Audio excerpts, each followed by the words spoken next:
Okay, I call to order the June 18th, 2025 special meeting of the University of Minnesota Board of Regents. Thank you to everyone joining us in the boardroom and by way of live stream today. I'll also note that we have several regents attending by Zoom. Well, all but me, so. So that's several. So anyway, I'd like to also note that our chair Mayor is on Zoom. Before we turn to our agenda, I want to take a moment to acknowledge the tragic events of this past weekend, which officials are calling a politically motivated attack. Speaker Emerita Hortman was an alum of the University of Minnesota Law School in 1995, and her husband, Mark, received his MBA from the Carlson School in 2011. Our thoughts are with their family, along with the families of Senator Hoffman. I want to thank members of the university community who commented in person at the budget forum last week, and to thank those who have provided written comments to the board on the virtual forum or our website. Your input is valuable to the public, and the board's docket is valuable to me and my colleagues as we reviewed the budget and prepared to act on it today. So our first item of business today is to act on the President's recommended fiscal year 2026 annual capital improvement budget, which was reviewed by the Finance and Operations Committee at the June meeting. Here to outline the changes made since the June meeting is Vice President Robert Davis. You can proceed whenever you're ready. Good afternoon, Hi. Chair Hipsch and members. It's nice to be back with you again to finalize the FY 2026 capital budget. My presentation today will be short and sweet and only focus on changes of what's happened since we talked last week. As promised, this table has been updated to show the final breakdown of funding by major category, reflecting the contributions from the state after last week's special session. There are just two notable changes that add a combined total of $68 million in funding for capital projects. First, on the state capital request, state legislators passed a $700 million bonding bill, which provides $60 million in HEAPR for the University of Minnesota. These funds will be used to advance facility renewal projects across all of our campuses. Next, included in the university-funded project total is a one-time grant of $8 million from Hennepin County and the Met Council to fund permanent suicide prevention railings along the Washington Avenue Bridge. We're thankful to our legislators for acknowledging this essential improvement and including it not in HEAPR, but in the transportation bill. Finally, the university-funded repair and replacement total remains consistent with our presentation from last week. A quick recap of the major university-funded projects and how they will be funded is starting with the solar energy project, which will install solar panels across multiple locations on the Twin Cities campus in alignment with the Regents' approved capital climate action plan. Construction will be funded with university debt and will be repaid with savings from producing energy at a lower cost than Xcel, along with other production incentives offered by Xcel. Betty's Apple House will design and construct a new Apple House at the Landscape Arboretum to meet the growing retail need at that location and provide educational programming. This project will be funded entirely by philanthropic gifts. And finally, as I noted before, the legislature passed a transportation bill that grants $8 million for the safety railings on the Washington Avenue Bridge. Those funds are provided by Hennepin County and the Met Council. This concludes my short and sweet presentation, and I will stand for any questions that you may have. Thank you. Before we turn to discussion, is there a motion to approve the resolution related to the fiscal year 2026 annual capital improvement budget? So moved. And is there a second? Second. Okay, there's a motion and a second. Is there any discussion on the capital improvement budget? I just want to thank the legislature, and I want to thank the Hennepin County for the helping us get the money for the bridge. I think that's really important for our students and safety of our students, and I appreciate all the work that you also did on this, so thank you. Thank you. Anybody else have any discussion? Okay, there's no additional questions or comments. We will vote on this by way of roll call vote. Director Steves, would you please call the roll? On the capital budget resolution, Regent Davenport. Yes. Regent Davenport votes yes. Regent Farnsworth. Yes. Regent Farnsworth votes yes. Regent Gully. Yes. Regent Gully votes yes. Regent Ruth Johnson. Yes. Regent Ruth Johnson votes yes. Regent Tad Johnson. Yes. Regent Tad Johnson votes yes. Regent Kenyanya. Yes. Regent Kenyanya votes yes. Regent Mayron. Yes. Regent Mayron votes yes. Regent Tayurabe. Yes. Regent Tayurabe votes yes. Regent Turner. Yes. Regent Turner votes yes. Regent Verhalen. Yes. Regent Verhalen votes yes. Regent Wheeler. Yes. Regent Wheeler votes yes. Chair Hipsch. Yes. Chair Hipsch votes yes. So the motion passes on a 12-0 vote. Thank you. Okay, our second item of business today is to act on the President's recommended fiscal year 2026 annual operating budget, which was also reviewed at the June meeting by the Finance and Operations Committee. Joining President Cunningham for the item are Executive Vice President Goldman and Vice President and Budget Director Tonneson. President Cunningham, would you like to proceed? Thank you, Chair Hipsch. I just want to start out this meeting also in the wake of the tragedy that the state faced and the people of the state of Minnesota faced last week by noting and thanking this board for their public service and being public servants and the difficulty of being a public servant during this time and recognizing how important it is for people to continue to step up and be public servants and encouraging the civil discourse. And I just want to recognize this board as the public servants that you are leading, and what a difficult time this is for that, and offer my condolences also to the families. I'd like to begin on this topic by thanking the community for their feedback. We can all agree there are no easy choices this year. As I stated last week, higher education is truly facing unprecedented challenges. The University of Minnesota is not immune, and therefore we have to make difficult decisions. The FY26 operating budget proposal addresses this and offers practical, forward-thinking solutions to meet our challenges today and ensures that the university thrives long-term on what is an outstanding upward trajectory. It is not an easy budgeting year for you as regents and for me as president. We've been called on to lead during a time of these unprecedented challenges in higher education, during a year when we face the biggest financial stressors in decade. It is easy to be in these seats in years where there is excess money. This is not one of them. As a board, you're being asked to approve a balanced budget during a year where the university received no increase in state funding from the state of Minnesota for the first time in decades, and our university has experienced over $40 million cuts and rising from the federal government. Perhaps in future years, we will be asked collectively to review budgets in which there is new funding. This is not that year. I have reviewed, read, and listened intently last week over the last days to the feedback from faculty, staff, students, alumni, and people across the state, and I'm very grateful for their time and effort to communicate to us their input on the budget and how we manage this difficult time. I know some see the 7% cuts as confusing and painful. We all view them as painful. We are far from alone among universities across the country making 7% cuts. Many peer universities are cutting 9% and more. Making these kinds of cuts here is new to us in Minnesota. It is unfortunate, but indeed we are not alone. We fully recognize that raising tuition is a difficult choice, and we all acknowledge it remains essential to support our less resourced students with diligence. We are proud that half of our students graduate with no debt. We are committed to an affordable and accessible education and will remain steadfast in that commitment. When the state does not provide inflationary increases and our university faces dramatic cutbacks in federal research funding, the students and taxpayers inevitably will carry more responsibility for paying more tuition costs. I've heard strong support from the faculty and staff also in our feedback around the workforce reinvestment within this budget proposal.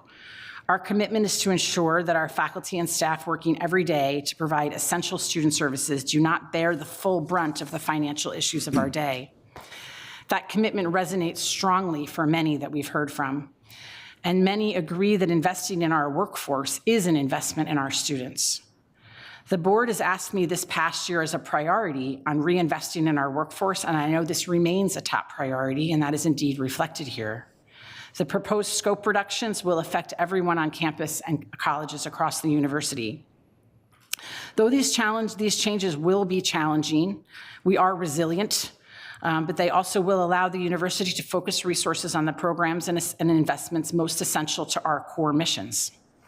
I remain very grateful to our leaders, the chancellors, deans, department chairs, and our administrative leaders for their hard work and strong commitment, who are making these hard choices and difficult decisions where they are best made, which is locally, within their college, campus, or unit, reflective of a decentralized university. Forward-thinking strategic investments can and must exist alongside difficult decisions of program and scope reduction. The one-time funds set aside in this budget for strategic investments can't be used to provide merit and salary at a scale that we're discussing. The proposed budget does allocate some modest funding for our future, for opportunities that emerge and we collectively prioritize through our university-wide strategic planning, which has been a community-wide engaged event over the past 6 months with thousands and thousands and thousands of inputs for which we will continue to engage with as we land on that final strategic plan. This 6 months, we've been working with that input broadly across the university to community to define our organizational focus and establish clear priorities for the paths ahead. Such strategic, one-time strategic investment funds are not presidential discretionary funds.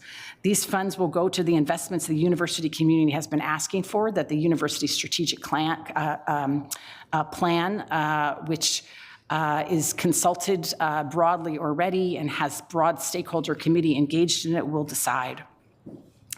We are defining the priorities we'll pursue most aggressively, prioritizing those things that afford the university for the greatest opportunity to extend and grow into its mission.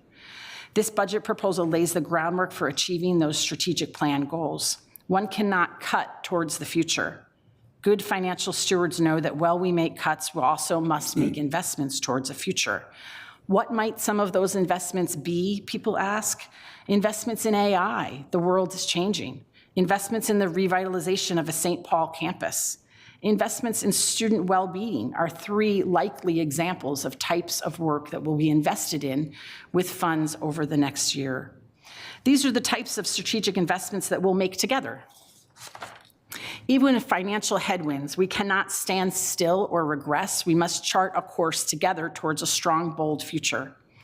We have an amazing university here, again, with an upward trajectory, and we believe that this balanced budget positions us both to be strong stewards of the university's mission, both today and into the future. Finally, I want to take a moment to do some myth busting. I've discovered since we've come here many things in the past year in Minnesota, and we have a slogan that seems to have taken root in a uniquely Minnesota way, and that is administrative bloat. It's the elephant in the room. When anyone here does not like the way a university is making decisions, these are 2 words that are very easy to utter here in Minnesota. It has to be because of administrative bloat. I encourage us not to take this easy hashtag administrative bloat answer off the shelf for every difficult university decision. It's very easy to blame administrators than to look hard at our state and country and understand there is less money available to us to invest compared to years ago. My senior team of administrators represents the same roles and equivalent number when compared to senior teams across the country at our peer universities. This team, like the rest of the university faculty and staff, provides invaluable support to our students, faculty, and staff, and to the entire state. The teams they lead are carrying out the university towards this strong future. They make mid-market salaries for their services and commitment, which I bring to this board for approval. Additionally, if the entire senior team were to be eliminated, it would not change any of the decisions that have to be made today on the budget, and there would be no one actually to steer the ship. Who would administer the research if not a vice president of research? Who would oversee student services if not a vice president of student services? These roles exist at every one of our peer universities. And every organization the size of a $5 billion organization that is a top leading research university as we are, as many of our headquarter economy, local businesses as well who are financially responsible, has someone at the senior level to help implement strategic decisions in a $5 billion organization to guide them to the future.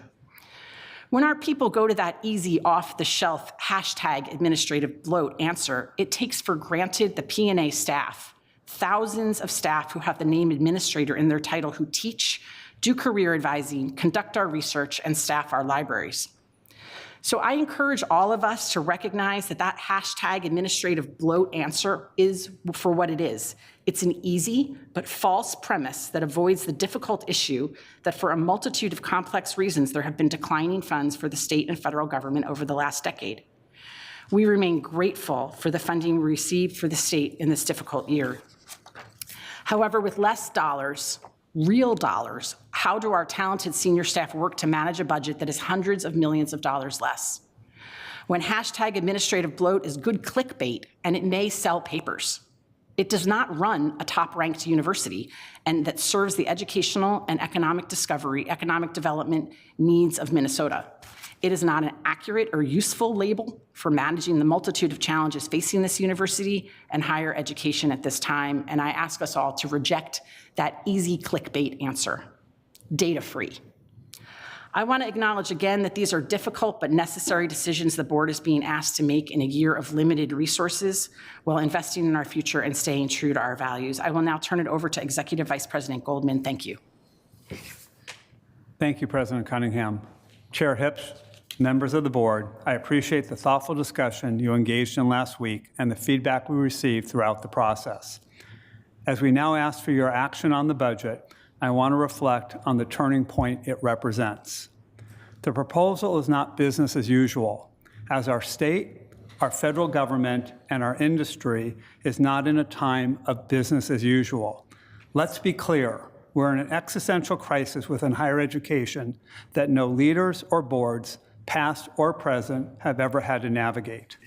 The budget makes a shift towards greater focus, extreme discipline, and a need for all of us to pull together to be fiercely focused on moving our university forward. We are prioritizing people. That means targeted compensation increases to help us retain and support the talent essential to our mission, faculty, staff, researchers, and frontline employees who keep this institution running and make our academic excellence possible. As President Cunningham said, investing in our people is an investment in our students. It ensures that our students are taught, mentored, and supported by individuals who feel valued and equipped to do their best work. We're prioritizing stewardship. The budget enables us to define our own destiny and the first time to begin reinvesting in facilities that have gone too long without attention. These are not cosmic upgrades. They're about ensuring we can deliver top-tier education and research in spaces that are safe, functional, and built for the future. We're also maintaining our commitment to affordability. Even with the proposed tuition increase, students at the U are paying less in real dollars than they were a decade ago, especially our students with the most financial need. This reflects years of intentional work to expand aid and contain cost. At the same time, we're asking every campus, college, and unit to do more with less. Scope reductions are already underway, and we know they're difficult, but they're also essential if we're going to protect what matters most and invest strategically in what's ahead. Finally, as several of you noted last week, long-term sustainability cannot rely just on tuition. We're advancing plans for a future capital campaign, continuing to grow our online and national enrollment footprint, and exploring creative new partnerships that can bring new resources and visibility to the university. These efforts won't close the gap, but they're a vital part to our broader strategy. Bluntly, this budget gives us a platform to act decisively, invest wisely, reduce risks, and move the university forward with confidence and clarity. With that, the President and I, as well as Vice President Tonneson, would be happy to answer any questions that you have. Thank you. Before we turn to discussion, is there a motion to approve the resolution related to fiscal year 2026 annual operating budget? So moved. Second. There's a motion and a second. We're going to ask for discussion. I'd just like to say I want to thank President Cunningham and Executive Vice President Goldman and Vice President Tonneson for delivering a really good budget in really tough times. The hardest thing a board has to do, any elected board, is pass a budget. You know, nobody is going to be 100% happy with this budget, And that's part of being an elected official, and that's what we have to do. But it's our job and our obligation to deliver a budget that's balanced and as fair as possible. So I think we did that, and I applaud you folks and all the people at the university for getting us there. So any further discussion? Regent Farnsworth. Thank you, Vice Chair Hipsch and President Cunningham and the team for your presentations, for putting this together. I was absent from the committee meeting last week, but spent a lot of time last night catching up on the YouTube recording of the budget presentation, read through our board portal, email correspondence. And so I also want to thank those from the university community who took the time to reach out to us on the budget. I also watched the entire public forum on the budget as well, and really appreciated folks taking the time to share their thoughts. I have two questions, and I'll just put them out there, and then through the vice chair, through the administration, open to how they're routed in terms of who answers. But just wanted one question for clarification on the scope reduction, the 7% scope reduction that colleges and departments were asked to do. I was trying to find my reference to this in reviewing my notes last night, but wasn't able to find it. So that's why I wanted to ask for clarification today.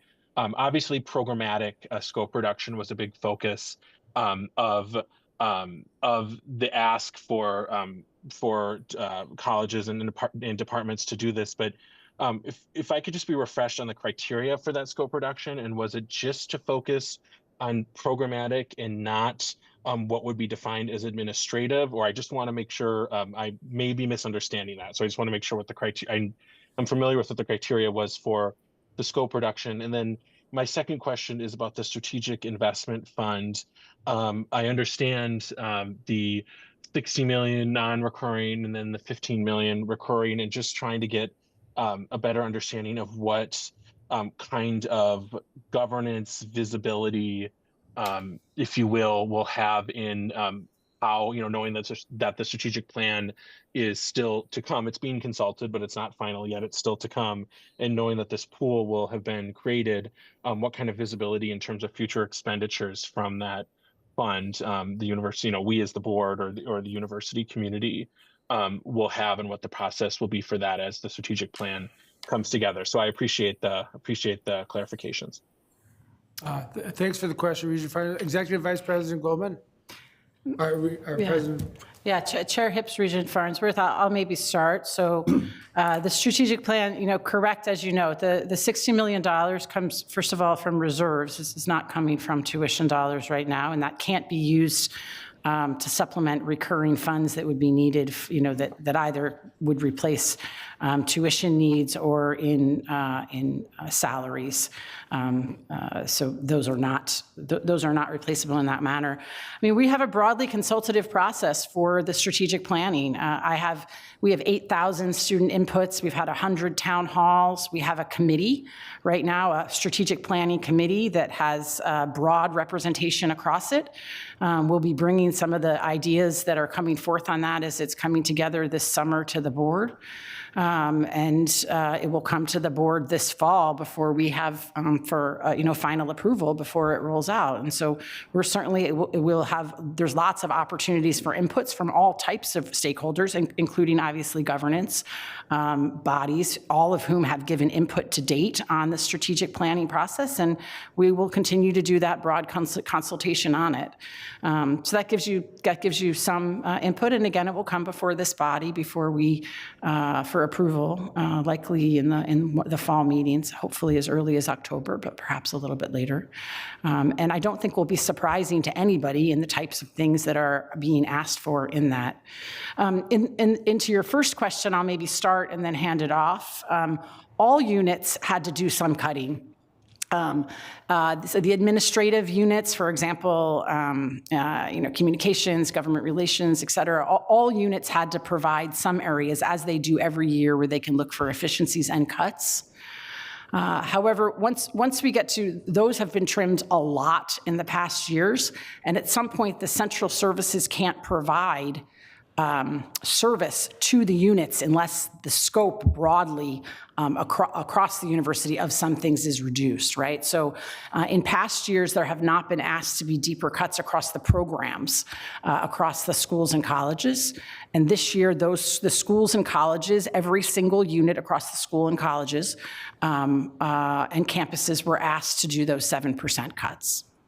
And do you want to add, VP Golden? Great, thank you. Let me add a little bit related to the strategic plan and can speak to past institutions that I've been at. And I think what's important to note, an ambitious strategic plan for an ambitious university, which we are and the plan will be, this is a drop in the bucket. The $60 million of non-recurring is a drop in the bucket compared to what in the future we're going to have to do as an administration, as a board, and as leadership. We've also got to remember this money is invested back in our schools and colleges. It's invested back into the enterprise from all the different pillars of the plan that are going to move it forward. So this fund where in the paper, I've got to say misrepresented this fund, misrepresented the use of the fund, this fund goes back into our schools and colleges to empower and to move the strategic plan forward in consultation with our deans, our faculty, our chairs, and our students. If I may add, I think, that fund may also be used to, we talked a lot about in the last meeting, the large amount of uncertainty we have coming up in the next 8 months. We may have substantially less federal funding. The IDC costs may continue to be reduced since then, over that time, and that is also a fund that is would be appropriately used as we need it if we hit larger financial headwinds than we have now. So. Chair Hipsch, members of the committee, I'll just add a few comments about the first question on the 7%, the parameters.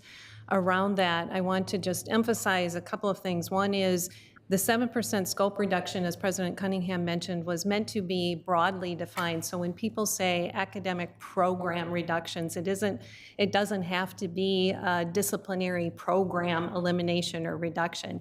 It was a scope reduction across all of the various activities that the colleges are involved in. So it isn't just that disciplinary program emphasis. That's one thing.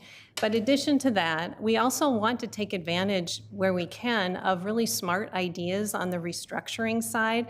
So we told people, plan for at least 80%. 80 to 90% of your proposals should be scope reduction. But if you have good ideas for things that aren't necessarily scope reduction, but might be efficiency gains or different ways of doing things, please bring those forward as well. So we will have a mix. It'll be predominantly scope reduction, but there will be some of those good ideas that we implement also to save money that might not qualify for what most people think of as a scope reduction. So I just want to add that as well.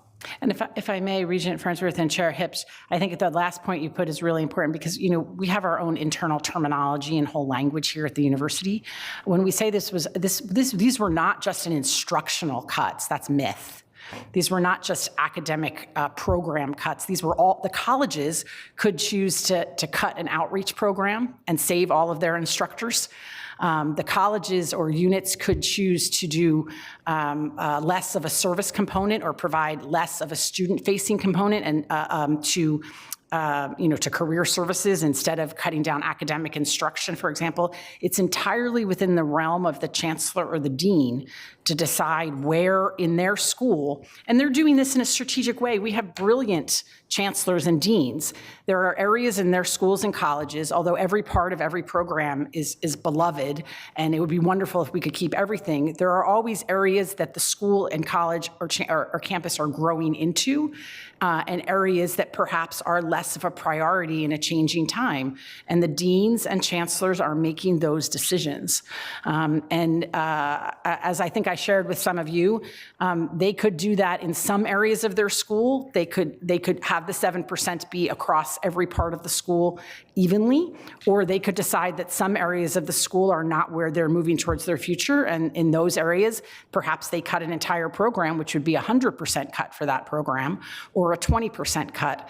And certainly the president and the provost and the executive vice presidents of finance would not be having any input at all into those decisions. Those decisions are up to the disciplinary leaders and the deans of those schools who are best located and working with their schools.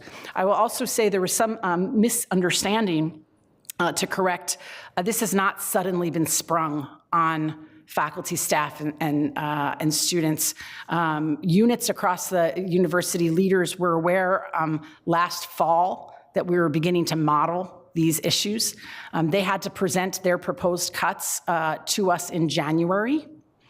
And with that, they were asked to widely socialize them and to get broad feedback from their schools and colleges on how they wanted to do that. They each did that in their own way, in the way their cultures support over time, and have gone back since then and socialized it in a number of different ways.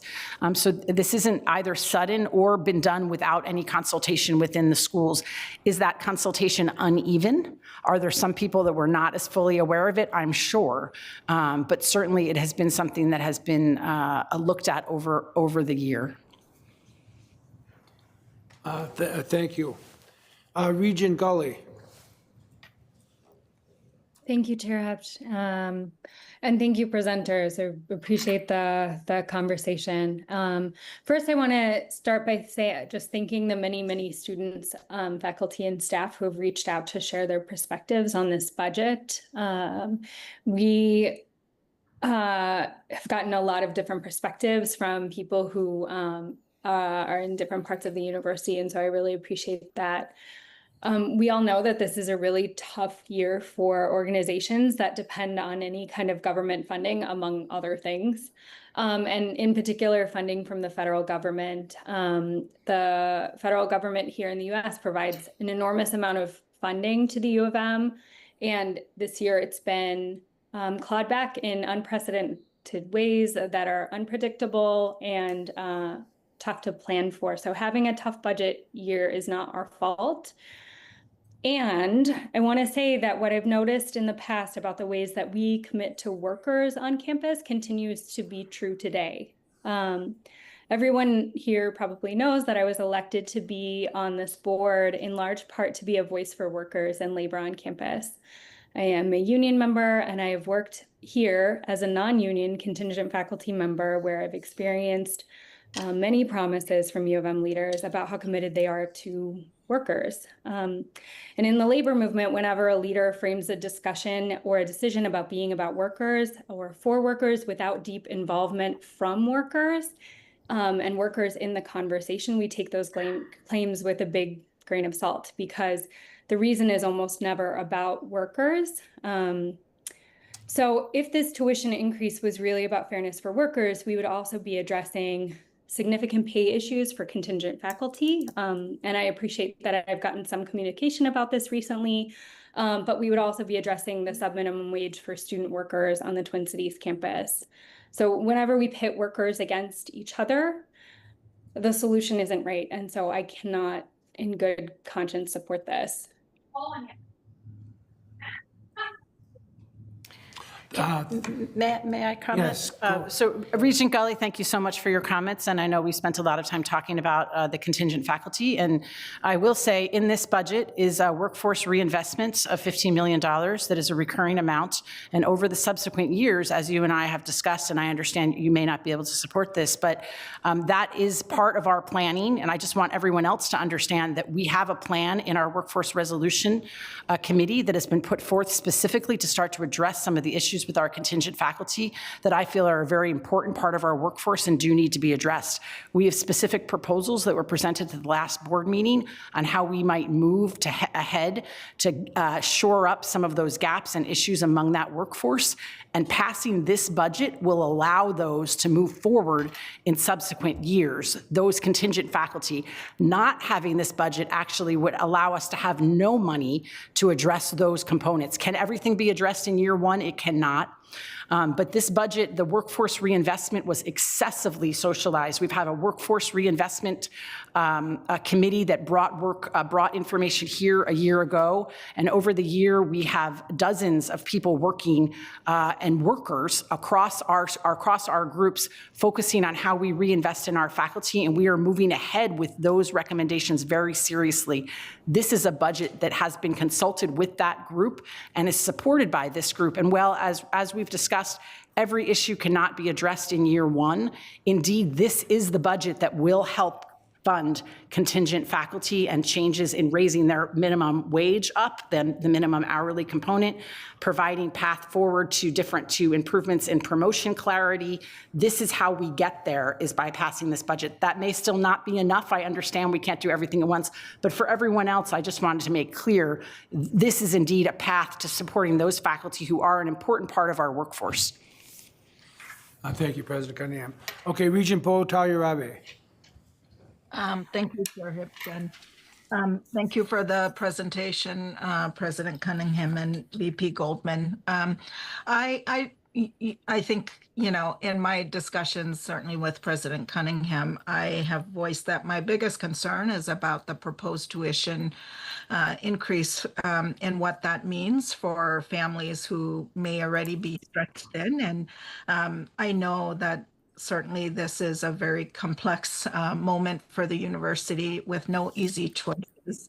And I've been trying to read in the documents and to hear about whether we have any strategies for relieving that cost burden, both like trying to understand, is this an increase, and what are the factors that may or may not, may, you know, be able to kind of offset some of those burdens and things. So I'm curious if there's something that I'm not seeing in the documents that might help to point to how we're thinking about supporting that cost burden. I understand the state's done some things, and the campaign that has been mentioned, those are potential possibilities, but is there anything else that you can share? My biggest concern about this is that it will have acute impact on the students that we feel like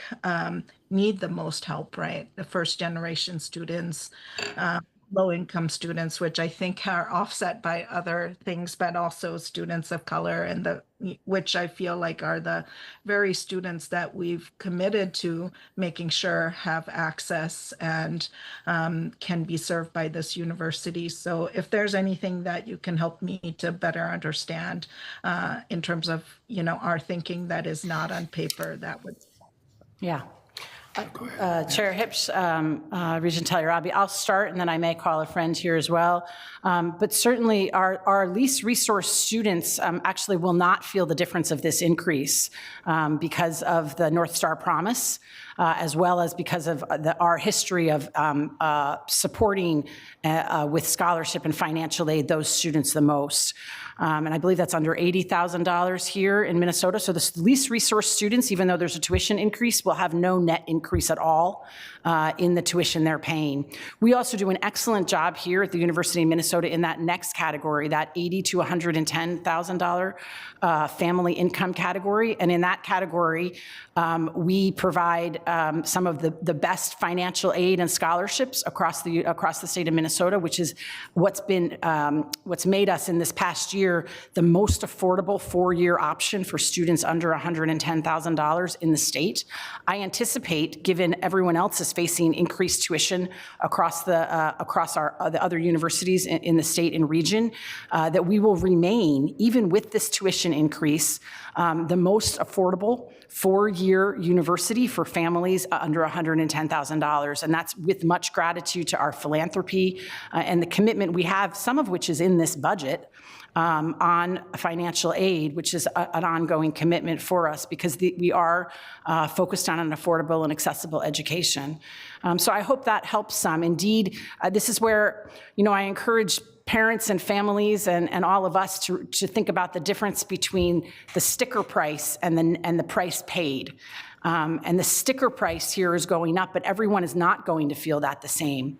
And that's because of the very generous financial aid and state program that we have. And I don't know, VP Tonelson, if you want to add.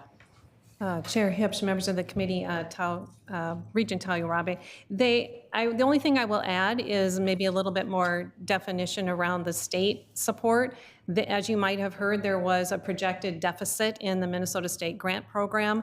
They have worked to eliminate that deficit in a number of different ways, putting more funding in and changing the formulas. So it's a little bit difficult for us to know exactly what the state grant program changes will be per student. But as we understand it, most of the students, and that is beyond those with the 80,000. So the 80,000 and below income, North Star Promise eligible, 100% coverage of tuition and fees.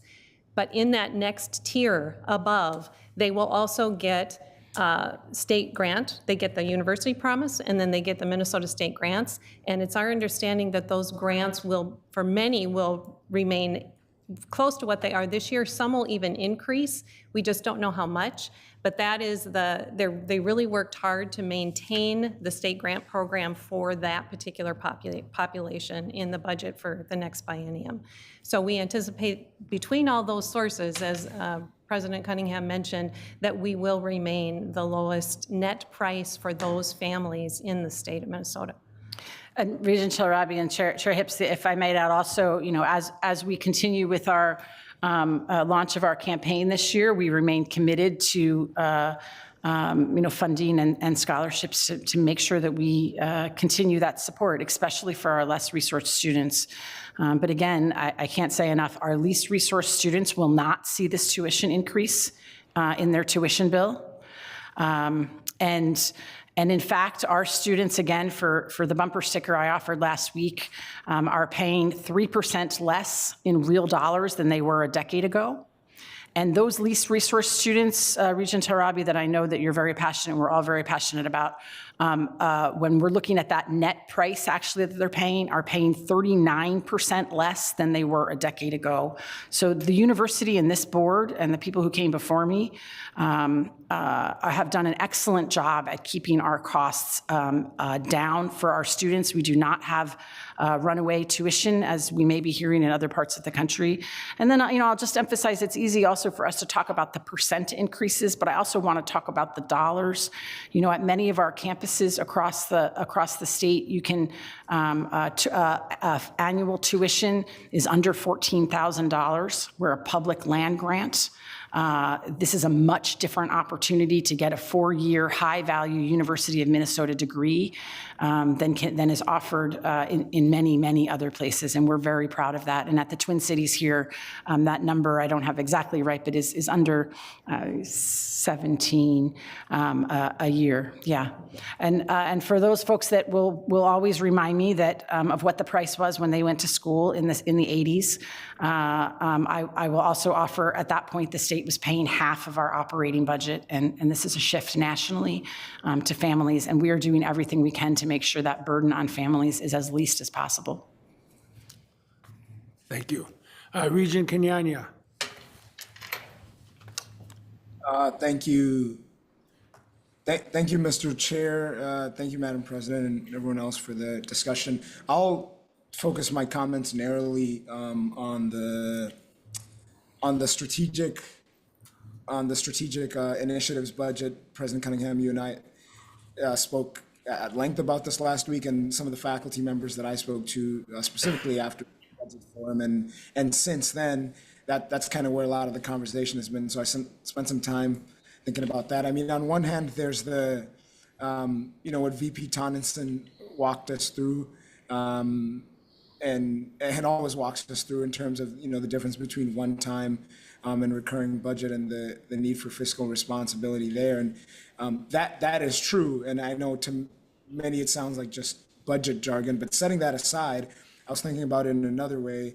And, it's balancing our responsibility to the current university and the current students, staff, and faculty within it, but then also the future university. And, I was thinking about it, and I imagine that past boards and past leaderships have had to, weigh against that. Our current status as a top research, really elite level system is not something that this board or this administration or those who are here at the university today can necessarily take credit for. It's something that was built by those before us and the decisions they did and the great work of the faculty before that, continue to raise the profile, and the work that the current faculty do and current students do and exceed, and the decisions that this board and leadership makes. The impact is really more so in the future, not exclusively. Obviously, it's both. And, in thinking of it that way, in some ways, you have to balance not being, not ending up in a situation where it's a dereliction of duty to the future university and future students. I think there's been many situations before where the universities had to decide between minimizing acute discomfort, and I'll even say pain, because I think it's more than discomfort, at the expense of what we are now today. And I'm kind of reminded of a quote that, our call is to plant trees under whose shade we'll never sit upon. And I think that's why that amount of investment is necessary to make sure that we're continuing to push the university forward and balancing the attention to the current university and the future university. Aside from that, it is still one-time reserve money that obviously does not balance the budget, but there's just another way I was thinking about it. I just wanted to offer those comments as well. Thank you, Regent. Regent Turner. Yes, thank you, Chair Hipsch. I'm gonna state the obvious, but through all the hearing from many different areas about feedback about this whole issue, I want to, I hear a lot about what was and what is now. And what was in the late 70s, 80s, et cetera, President Cunningham just reiterated that our state government funded us up to 60%. And what did we get this year? Nothing. And then what did we have in the 80s? Did we have disability services? Did we have mental health services for students? There's many services that we now provide to students that they want, and that more importantly that they need to stay healthy. And then and then in the 80s, what was our 80s or early 90s? How much money were we generating in research? I've heard about 400,000. What do we now? And maybe I have this wrong. 1.3, 1.4 billion. And all of this is a plug. The other day on Friday, when we had all the Senate chairs came up and chatted with us, and the one from the administrative, they're called PA, right? At PA Senate. I never know if I get it right. But anyway, when you talk about administrative bloat, when you first come onto this board and you hear the words administrative bloat, it's put out in the paper, et cetera, that it's just the top echelon of administration, okay? And they're the administrative bloat. But what I learned the other day was that, wait a minute, it's all the people that help with the research that went from 400,000 to 1.4 billion, okay? It's all the people, and I'm like Regent Gully, I'm for the workers too. Well, we've got all these workers that are seeing to the needs of the students that wasn't needed in the past, but is certainly needed by our students now. to keep them healthy and productive and keeping on the right path to getting their degree.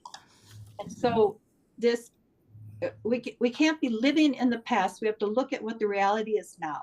And furthermore, from what I understand from way back in the 70s and 80s, we're like double the amount of students.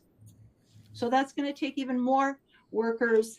I appreciate faculty do, but there's other workers that are all contributing all across the board, from the cleaning person to the person who helps with research to the person who teaches the classes. They are all there for the benefit of our students. And that's learned. Thank you. Thank you, Regent Turner. Regent Mayeron. Thank you very much. I am going to be supporting this budget. I will say that in my 6 years on the Board of Regents, it's the most difficult budget I've ever had to confront. But I think, as Regent Turner pointed out, the pressure points and the demands have so greatly shifted, not only from the 70s and 80s, but even in the last year, that this budget, what it does, is that it attends to all of those issues that weren't present in the past. A year ago, we didn't have the issues that we now have with federal funding. And it's not only what we've lost already, it's the uncertainty of what we could possibly lose tomorrow and the next day and the next day, as decisions that we can't predict come out of Washington. And then we have the situation at the state where we didn't get an iota of funding other than the 60 million for HEAPR to address the issues with respect to our operations, and that help students with their tuition and play a role in compensation for all of our employees. So the demands and the pressure points have just, in my experience, have become unprecedented. And what this budget does is it looks at all the potential levers that we have to address and come up with a balanced budget that takes into account not only the breadth of our offerings, but also compensation of faculty and others to make sure that they are, as Regent Turner points out, serving our students and the institution at large. There's dollars set aside for investment. I absolutely agree that we have to be looking at how we can invest into the future. And we have to say, you can't do that. You can't adopt a strategic plan if you're not going to put money behind it to make it happen. And it sets aside possibly money for the unknowns, which are coming out of Washington, and that we just don't, we talk about having the increased reserves. And I think that's absolutely critical. It's financially responsible that we are anticipating that we may need to call on dollars that we didn't think we would ever have to call on before. So for me, while it is, as I said, the most difficult budget I have ever had to confront, I believe that I don't see a different way to do it. And I asked that question after we listened to those who communicated with us last week, both present in the boardroom, but also through the virtual forum, et cetera. How could we do it differently? And I don't see a way to do it differently. I don't see that if we're going to continue to support this institution and see it advance in this very difficult environment of higher education, I don't have a different way that I can say to President Cunningham or to her senior administrators, don't do this instead. This is a better way to get us where we need to go. So for all of those reasons, I will be supporting this budget proposal. Thank you, Regent Mayeron. Regent Tad Johnson. Thank you, Chair Hipsch.